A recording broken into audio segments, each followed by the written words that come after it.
Good day, everyone. Today we are going to have a podcast interview about the global issues faced by our OFW workers abroad. Our guests work for a assistant operation manager. So, without further ado, let me introduce our guest. Sir, can you please introduce yourself and a little bit of background about your work? Yes, thank you so much for having me. My name is Wandre Meneses, and as you have said, my last post was as an assistant operations manager. I worked outside the country for 16 years, and that's in the country of Dubai. So I never moved to any other country. It's just Dubai Ultra.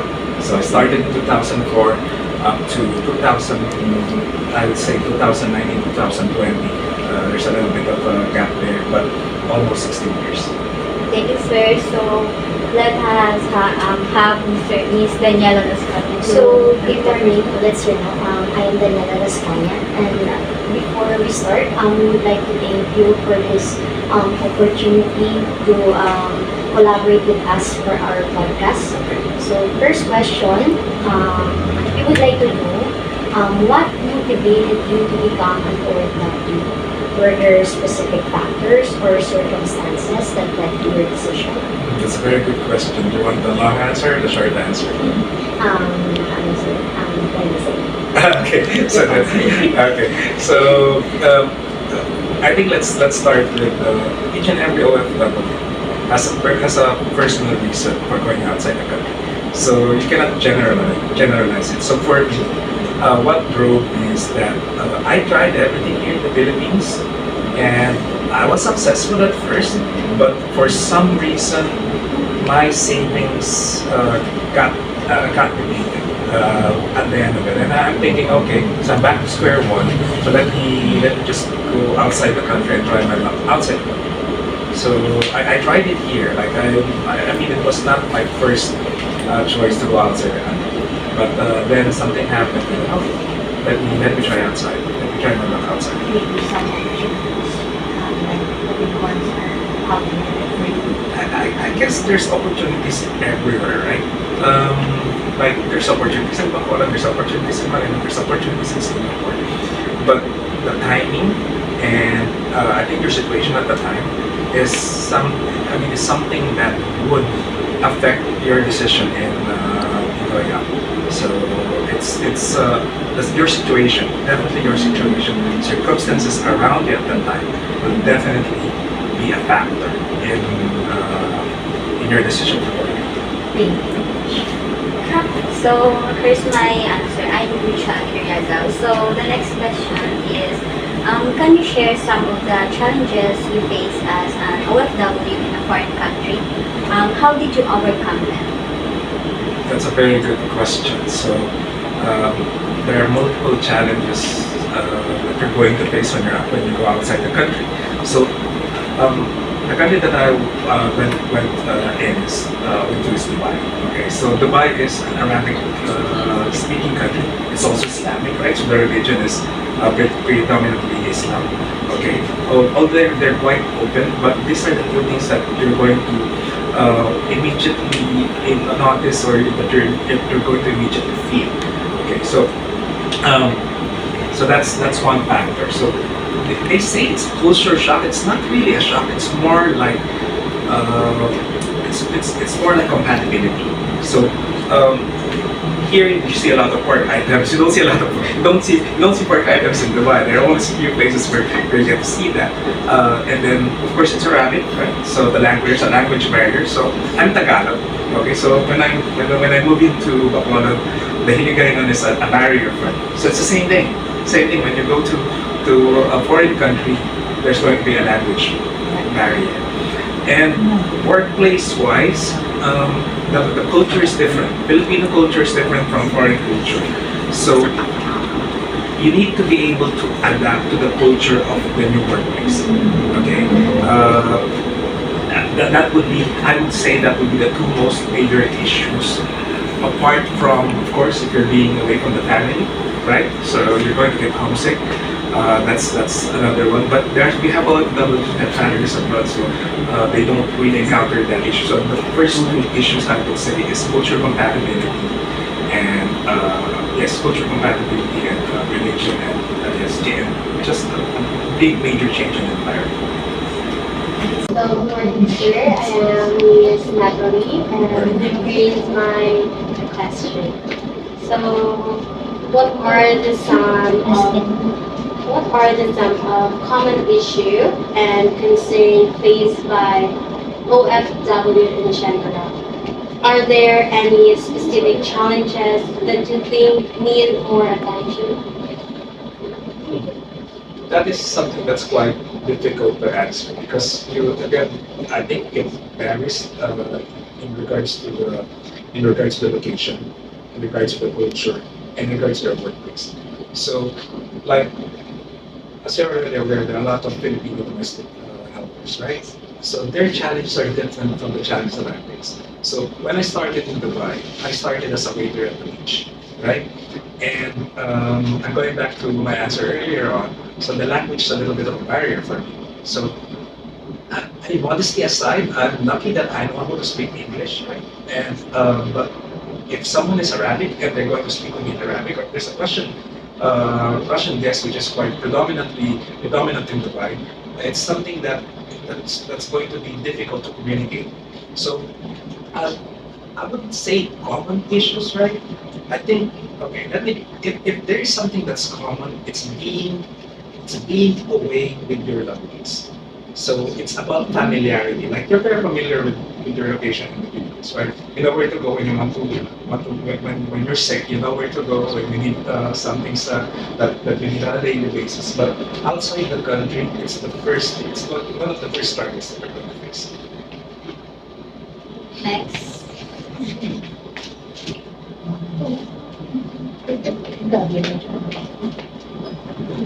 So, good day, sir. I am Rizal Polanco. So, here's the next question.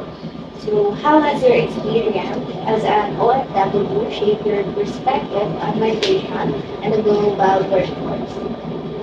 Very, very good question. Very, very interesting question. I think it has shaped it for the most part in a positive way. Okay. I know that your positive podcast is about global issues, right? But it's actually very positive, especially if you pick the right employer and the right location to work, right? So uh, I don't have any idea what the is going to bring. Like I don't have any idea about the country. I don't have anything at the place.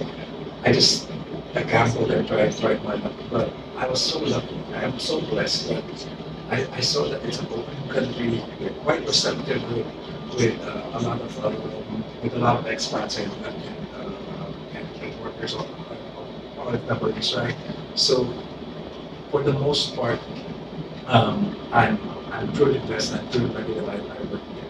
Now, in terms of perspective, so if you pick the right location, right, you are your income is going to be affected tremendously. Like let's use United States. So if you work in the U.S., right, it's your income is multiplied by 50.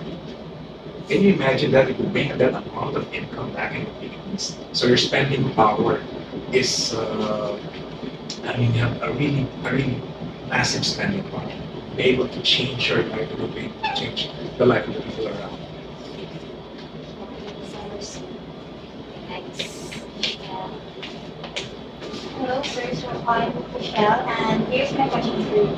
How has being an OFW affected your personal and family life, and what are some sacrifices you have had to make? Yes, so when it comes to sacrifices, personally, I can only answer this with my experience. Okay, so I when I work abroad, I work for 16 years, and I have kids, and that means my kids are going to grow up without their side, right? So that's one sacrifice. The second sacrifice is you're not going to be bringing your friends when you go outside. So you lose touch with your friends, and these are the friends that we've been with for a long time here in the country. So I moved out at the age of 27. So the friends that I had for like 15, 10 years, I had to leave them and I had to make new friends when they're outside. So those are the sacrifices. like your connections in the Philippines, and then of course your connections with your family. Excuse me. Sir, so, sir, I heard na you you worked 16 years abroad. So, and Sige na talaga. you said language barrier is your most common problem. So, here's my question. It's related. What strategies do you implement to address cultural differences and language barriers between OFWs, hotel staffs, and I guess from different countries? So, so the adjustment that you're going to make in terms of the barrier is going to be like making sure that you learn about the culture. So you learn about the culture. You can learn the language, but it will take time. Okay, so but there's a universal language. You can speak English. Everybody speaks English, right? So there's something that you can use to communicate. Now, if a person that you're speaking to doesn't know how to speak English, and you don't know how to speak their language, you can always ask someone to translate it for you. So in the hospitality business, we're in the business of service, and the people are almost always willing to help when they are free. Okay. Now that was the challenge during my time. Right now you have Google Translate. You can easily just type in everything, show it to your guests. So I think that would be much of an issue right now. Okay, unless in your customer facing environment or face to face environment. But sorry, I mean the other side, the other way. So if you're not in a facing environment, then you're not able to translate and then show them what you want to happen. Thank you. So, I am called Margaret Thomas, and I will be asking for our last question for our podcast. And what advice would you give to individuals who are considering becoming OFW, and what should they be prepared for? Advice. That's a very, very good question. Because most of the time I usually encourage everyone I know to go outside the country. That's I always default to that because I have such a very good experience when I went outside the country, right? But again, it's a personal experience, it's not for everyone. So I would say you start young so that you don't have to leave like loved ones behind, like meaning loved ones like I left my kids, right? When I went outside the country. So if you don't have any kids and you're young, I would say you do that because I would say 90% of the time you're going to start at the bottom. In a foreign country, you're going to start at the bottom. You're not going to be middle management, junior manager. You're not going to be like that. I started as a waiter, even though I have a degree, even though I was already a manager here in the Philippines. I had to go and start at the bottom and then work your way up. And so start young. Enjoy as well, but do not overspend. I would say that your biggest advantage when you go outside the country is currency advantage. So make use of that and then bring that amount back in the Philippines where you have much better spending power. But don't forget to enjoy because you're workers, right? You cannot just leave your body and your mind all these years, so you still have to you need to be healthy mentally and physically as well. And of course, by mentally, you have to enjoy your life while outside the country. Answered ng weekday. Thank you for the time na pinag-usapan. And we learned a lot from your experience ng naka-gain knowledge. I think na kung may kami ng time na gusto mo naman makakadusugwa is may na kami ng learnings wala nga pero so deeply it's Thank you so much. I'm very happy to help. so, yay.